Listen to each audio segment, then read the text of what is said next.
If you spend any time in the power scaling community right now, there is exactly one argument dominating the timeline: Modulo Yuji versus Heian era Sukuna. Half the fandom defends Sukuna's established reign as the peak of the verse. The other half points to the viral 68-year time skip in Modulo, where Yuji comes back throwing out feats that change the old scaling rules. But to answer this accurately, we have to drop the narratives. No plot armor, no author hype, no narrative destiny. We are looking strictly at how their physical toolkits interact in a vacuum.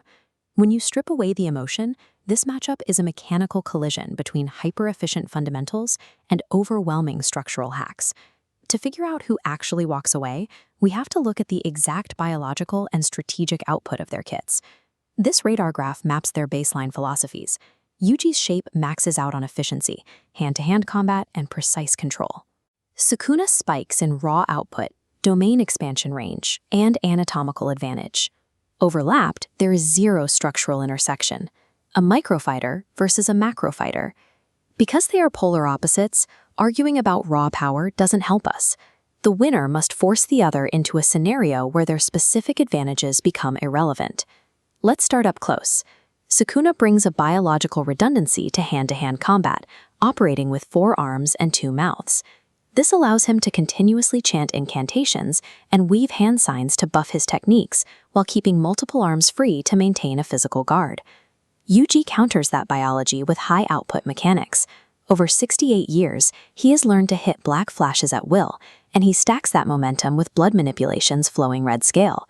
By doing that, he locks himself in a state of 120% potential. His cursed energy control becomes absolute, and the constant black flashes keep his cursed energy regeneration at its peak. This comparison matrix lays out the close quarters trade-off.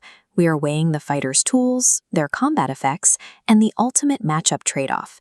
Sukuna's extra limbs make his guard incredibly difficult to overwhelm using conventional martial arts. However, Yuji's efficiency means his offensive engine can sustain its peak output for as long as the exchange lasts. Sukuna's 4-arm defense forces opponents into a battle of resource attrition. The King of Curses is fighting a vessel engineered to regenerate its reserves faster than it can spend them. Both fighters carry specialized tools to end the fight instantly.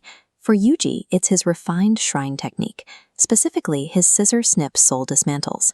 Unlike regular slashes, these target the soul directly, bypassing the traditional physical durability of a sorcerer's body. Landing these strikes forces Sukuna to use soul reverse curse technique. Healing the soul is more difficult than healing the body, and it drains Sukuna's cursed energy reserves at an accelerated rate. Sukuna's lethal option is the world-cutting slash. It is a guaranteed one-hit kill that bisects reality itself.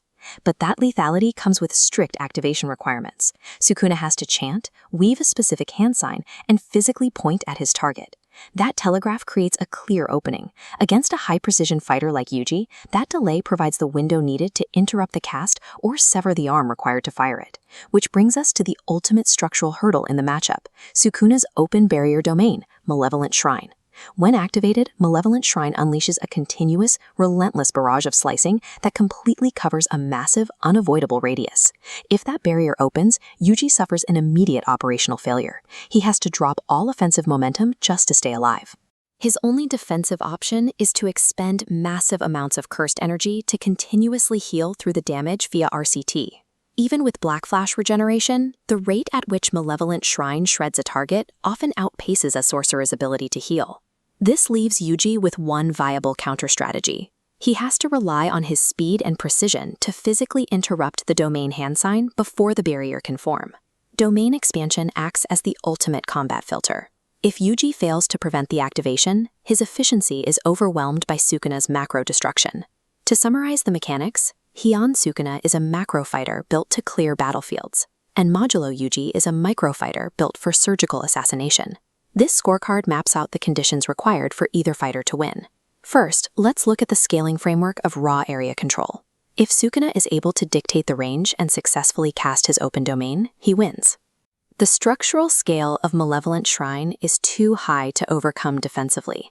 But if we look at the second scenario, the outcome depends on efficiency and resource management. If Yuji forces close quarters combat from the jump, his continuous black flashes and unhealable soul damage create a cycle of exhaustion that Sukuna cannot outlast. Yuji's refined kit acts as a systemic hard counter to incarnated sorcerers, provided he stays within striking distance to apply it. Everything in this matchup comes down to the starting distance.